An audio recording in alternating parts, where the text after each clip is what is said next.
பிரியமானவர்களே, பழைய ஏற்பாட்டில் கடவுளை பார்த்த எல்லாருமே எப்படி பார்த்தாங்க அப்படின்னா, இவ்வளோ பரிசுத்தமான தேவனா, இவர் முன்னாடி என்னால் நிற்க முடியாது, நான் பாவி அப்படின்னு சொல்லி விலகி ஓடி தான் போனாங்களே ஒழிய ஆண்டவரிடத்தில் நெருங்க முடியல. இதை தான் வசனத்தில் பார்க்குறோம். 1 சாமுவேல் 6ஆம் அதிகாரம் 20வது வசனத்தில், இந்த பரிசுத்தமான தேவனாகிய கர்த்தருக்கு முன்பாக நிற்கத்தக்கவன் யார்? அப்போ இவ்வளோ பரிசுத்தமான தேவன் இருக்கார் அப்படின்னா அவருக்கு முன்னாடி என்னால் நிற்க முடியாது, நான் சாதாரண மனுஷன். அவருடைய பரிசுத்தத்துடைய ஸ்டாண்டர்ட்ஸ், அவர் எதிர்பார்க்கிற பரிசுத்தத்தின் அளவை எங்களால் மேட்ச் பண்ண முடியலன்னு ஆண்டவர் ஒரு காரியத்தை அவங்ககிட்ட இருந்து எதிர்பார்க்குறாரு. ஆனால் அவங்களால அதை நிறைவேற்ற முடியல. ஸோ இங்கேயும் பார்த்தீங்கன்னா அந்த மாதிரி ஒரு சம்பவம் தான் இந்த 1 சாமுவேல் 6வது அதிகாரத்தில் நம்ம பார்க்குறோம். அப்போ ஆண்டவர் வந்து இவ்வளோ பரிசுத்தத்தை எதிர்பார்க்குறார் அப்படின்னும் போது அந்த இஸ்ரவேல் ஜனங்கள் சொல்கிற ஒரு வார்த்தை என்ன அப்படின்னா, இந்த பரிசுத்தமான தேவனாகிய கர்த்தருக்கு முன்பாக நிற்பவன் யார் அப்படின்னு சொல்லி. அப்படியே கட் பண்ணிங்கன்னா புதிய உடன்படிக்கையில் பிதா தம்முடைய ஒரே பேரான குமாரனை நமக்காக அனுப்பினது நிமித்தமாக, அவருடைய அன்பின் நிமித்தமாக மனிதனாக இந்த உலகத்தில் அனுப்பி அவர் நம்முடைய பாவங்களை, நம்முடைய சாபங்களை எல்லாவற்றையும் சுமந்து தீர்த்தது நிமித்தமாக ஒரு ஒப்புரவாகுதல் அந்த இடத்துல நடக்குது. அதாவது நம்மையும் பிதாவையும் குமாரன் இணைத்தது நிமித்தமாக நமக்கு என்ன கிடைக்குது அப்படின்னா, எந்த தெய்வத்துடைய பரிசுத்தத்தை நம்மளால வந்து அந்த இவருக்கு முன்பாக நிற்க முடியாது, அவ்வளோ பெரிய ஸ்டாண்டர்ட்ஸ் ஆஃப் ஹோலி இவர் வச்சிருக்காரு, இவருக்கு முன்பாக நிற்கத்தக்கவன் யாருமே கிடையாது அப்படின்னு சொன்னாங்களோ, அப்படிப்பட்ட பரிசுத்தமுள்ள தேவன் எபேசியர் 4ஆம் அதிகாரம் 24வது வசனத்தில் பரிசுத்தத்திலும் தேவனுடைய சாயலாக சிருஷ்டிக்கப்பட்ட புதிய மனுஷனை தரித்து கொள்ளுங்கள். அதாவது மெய்யான நீதியையும் பரிசுத்தத்தையும் என்னைக்கு நம்ம ரட்சிக்கப்பட்டு கிறிஸ்துவை சொந்த ரட்சகராக நம்ம ஏற்றுக்கொண்டோமோ அந்த நிமிஷத்துலேருந்து நம்ம புதிய மனுஷனாய் மாற்றிருக்கிறாரு. எந்த சாயலை, அந்த பரிசுத்தம், நீதி, மகிமை என்ற சாயலை முந்தின ஆதாம் பாவத்து நிமித்தம் ஏதேன் தோட்டத்தில் இழந்தான்.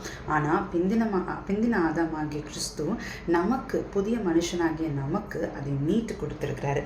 அதை தான் இந்த இடத்துல பார்க்குறோம். எதை கொடுத்துருக்கிறாரு? மெய்யான நீதி, உண்மையான நீதி. இந்த நீதி என்ன நீதி? அவருடைய நீதியை நமக்கு கொடுத்துருக்கிறாரு, பரிசுத்தத்தை கொடுத்துருக்கிறாரு. அது மட்டும் கிடையாது, 2வது காரியம் என்ன அப்படின்னா, எபிரேயர் 12:10 சொல்லுகிறது, இவரோ தம்முடைய பரிசுத்தத்துக்கு நாம் பங்குள்ளவர்கள் ஆகும் பொருட்டு நம்முடைய பிரயோஜனத்துக்காகவே நம்மை சிக்ஷிக்கிறார். அப்போ இந்த வசனத்தை பாருங்களேன், தம்முடைய பரிசுத்தத்துக்கு நாம் பங்குள்ளவர்களாக, அப்போ பார்ட்னர்ஸ், அதாவது எந்த தெய்வத்தோட பரிசுத்தத்துக்கு முன்பாக நிற்கிறதுக்கு நமக்கு தகுதி இல்லையோ அந்த தெய்வம் நான் பார்ட்னர் பண்ணுறவங்க கூட என் பரிசுத்தத்தை உனக்கு நான் பங்காக தரேன் அப்படின்னு சொல்கிறாரு. எவ்வளோ நல்ல தகப்பனில் இந்த பங்கு அப்படின்றது யாருங்க கொடுப்பா? எப்போவுமே வந்து பார்த்தீங்கன்னா தகப்பன் இடத்துல இருந்து தான் பிள்ளைக்கு வந்து பங்கு வரும். கரெக்டாக? அதுதான் வந்து என்ன சொல்லுவாங்கன்னா புத்திர சுவிகாரம் அப்படின்னு சொல்லுவாங்க. அப்போது தெய்வம் நமக்கு அவருடைய பரிசுத்தத்தை, நீதியை பங்காக கொடுக்குறாராம் எந்த தெய்வத்துக்கு முன்பாக. ஆனால் அதுக்காக புதிய உடன்படிக்கையில் அவருடைய பரிசுத்தத்தோட ஸ்டாண்டர்ட்ஸ் குறைஞ்சிருச்சுன்னு கிடையாது. அவருடைய ஸ்டாண்டர்ட்ஸ் எப்போவுமே குறையாது. அவர் பரிசுத்தமுள்ள தேவன், அவர் நீதியுள்ள நியாயாதிபதி. ஆனால் இங்கே என்ன நடக்குது அப்படின்னா, நம்மை அவருக்கு பங்குள்ளவர்களாக, நாம் பரிசுத்தமாய் வாழ்வதற்கான நீதியையும் பலனையும் நமக்கு அவருடைய இரத்தம், பரிசுத்த இரத்தம், நமக்காக சிலுவையில் சிந்தப்பட்ட அந்த இரத்தம், நம்முடைய பாவங்கள், நம்மளுடைய மீறுதல்களை அவர் ஏற்றுக்கொண்டது நிமித்தமாக பிதாவோடு கூட நமக்கு இருந்த அந்த உறவை, அதுல இருந்த அந்த பிளவை, அந்த கேப்பை வந்து அவருடைய அன்பு என்ன பண்ணுச்சு? அவருடைய சிலுவையின் ரத்தம், அன்பினால அவர் நமக்காக சிந்தின அந்த சிலுவையின் ரத்தம் அந்த கேப்பை ஃபில் பண்ணி இன்னைக்கு நமக்கு என்ன கொடுத்துருக்குன்னா மெய்யான நீதி, பரிசுத்தம். அதை காட்டிலும் மிக மிக இது எல்லாம் விட ஒரு பெஸ்டஸ்ட் கிஃப்ட் என்னன்னா, அன்னைக்கு இருந்தவங்க கர்த்தாவே, தேவனே அப்படின்னு சொல்றதுக்கே வந்து அவ்வளோ பயந்தாங்க. ஏன்னா அவ்வளோ பரிசுத்தமுள்ள தேவன், எங்கள் நாவனால் அவருடைய நாமத்தை கூட உச்சரிக்க முடியாது அப்படின்ற மாதிரி ரொம்ப பயந்தாங்க. ஆனால் இன்றைக்கு ஆண்டவராகிய இயேசு கிறிஸ்துவின் நிமித்தமாக அப்பா, பிதாவேன்னு கூப்பிடுற புத்திர சுவிகாரத்தை, எல்லா விதத்திலும் நமக்கு பங்கை அவர் கொடுத்திருக்கிறார். அவருடைய நீதியில் பங்கு கொடுத்திருக்கிறார், பரிசுத்தத்தில் பங்கு கொடுத்திருக்கிறார். அவர் இது எல்லாவற்றையும் காட்டிலும் அவரை அப்பா பிதாவே அப்படின்னு கூப்பிடுறதுக்கான புத்திர சுவீகாரம் நம்மளை அவருடைய பிள்ளைகளாய் அவர் ஏற்றுக்கொண்டிருக்கிறார். இந்த அன்பை பார்க்கும்போது எவ்வளோ வண்டர்ஃபுல்லாக இருக்குல்ல. அப்படிப்பட்ட ஒரு பெரிய தேவன், பரிசுத்தம் உள்ள தேவன், நீதி உள்ள தேவன். இந்த உலகத்தில் எந்த மனுஷனும் அவருடைய பரிசுத்தத்துக்கு முன்பாக நிற்க முடியாது. பாருங்களேன், இந்த உலகத்தில் நான் கடவுள் மாதிரி வந்து ஹெல்ப் பண்ணீங்கன்னு சொல்லலாம். ஆனால் கடவுளுக்கு இருக்கிற, தெய்வத்துக்கு இருக்கிற ஒரு பெரிய குணாதிசயம், ஒரு முக்கியமான குணாதிசயம் என்னன்னா அவருடைய பரிசுத்தத்தை பிசாசு வந்து எல்லா காரியத்தையுமே வந்து தேவனை போல பண்ணலாம், தேவனை போல நடந்துக்கலாம், பொய்யான அற்புதங்களை செய்யலாம். ஆனால் பிசாசால் இமிட்டேட் பண்ண முடியாத ஒரு குணம், தேவனுடைய பிள்ளைகளால் மாத்திரம் வெளிப்படுத்தக்கூடிய குணம் என்ன அப்படின்னா பரிசுத்தம். அப்போ நம்ம தேவன் பரிசுத்தர் பரிசுத்தர் பரிசுத்தர் என்ற நாமத்தை உடையவர் அவர். அப்போ அந்த தேவன் பாவியாகிய நம்ம மேலே அப்பா பிதாவேன்னு கூப்பிடுற அந்த புத்திர சுவீகாரத்தை அவருடைய பிள்ளைகளை நம்ம ஏற்றுக்கொண்டிருக்கிறாரு. ஸோ இந்த ஃபாதர்ஸ் டேல ஒரு நல்ல தகப்பனாக நம்முடைய தேவனாகிய கர்த்தர் நம்மோடு கூட இருக்கிறார் அப்படின்ற அந்த நிச்சயத்தோட இந்த வீடியோவை நான் எண்ட் பண்ணுறேன். இந்த வீடியோவை பார்க்குற எல்லாருக்கும் நான் சொல்கிற காரியம் அதுதான்.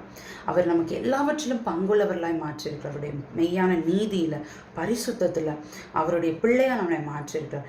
இதை நமக்கு தந்தவர் இதோடு கூட மற்ற காரியங்களை கொடுப்பது அதிக நிச்சயம்தானேன்னு வசனம் சொல்வது போல தான் இப்போ நான் உங்களை என்கரேஜ் பண்ணுறேன்.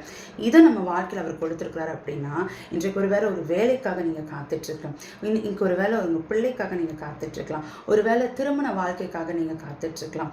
இதை நமக்காக தந்தவர், அதையே பங்காய் கொடுத்தவர். பரிசுத்தம்ன்றது ஒரு பெரிய விஷயம். அந்த ஸ்டாண்டர்ட்ஸ்க்கு நம்மளை கொண்டு வந்திருக்கிறாரு, அவருடைய சாயலை கொடுத்துருக்கிறாரு. இதெல்லாம் நமக்கு கொடுத்த ஆண்டவர் இதை கொடுப்பது அதிக நிச்சயம். ஸோ இந்த ஃபாதர்ஸ் டேல இந்த உலக பிரகாரமான தகப்பனே அப்பத்தை கேட்ட பாம்பை தருவானா அப்படின்னு வசனம் சொல்லுது.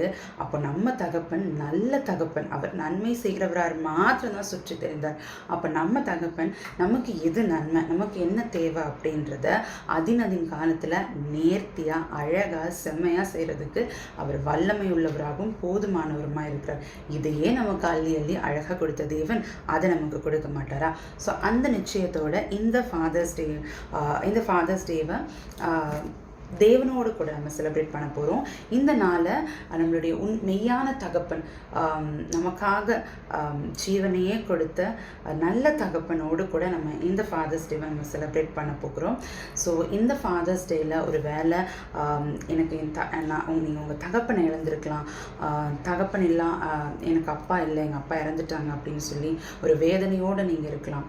கவலைப்படாதீங்க. உங்களுக்கு ஒரு மெய்யான தகப்பன், ஒரு அன்புள்ள தகப்பன், ஒரு நீதியுள்ள தகப்பன், ஒரு பரிசுத்தமுள்ள தகப்பன் உங்களோடு கூட இருக்கிற, உங்களுடைய கூக்குரலுக்கு பதில் கொடுக்குற ஒரு தகப்பன் உங்களோடு கூட இருக்கிறாரு. ஸோ அவரை இந்த நாளில் அதிகமாய் துதிங்க. தகப்பனாய் அவர் உங்கள் வாழ்க்கையில் இருக்கிற அந்த காரியத்தை குறித்து அதிகமாக தியானம் பண்ணுங்கள். அவருடைய வழி நடத்துதல், அவருடைய அரவணைப்பு உங்கள் வாழ்க்கையில் தங்கியிருக்கட்டும்.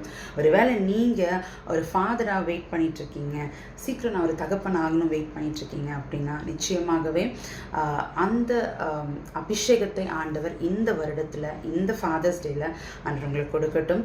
ஸோ இந்த வீடியோவை நான் இதோட எண்ட் பண்ணிக்கிறேன். ஃபாதர்ஸ் யாரெல்லாம் வந்து உங்களுடைய குடும்பத்துக்காக, உங்கள் பிள்ளைங்களுக்காக கடினமாய் உழைத்து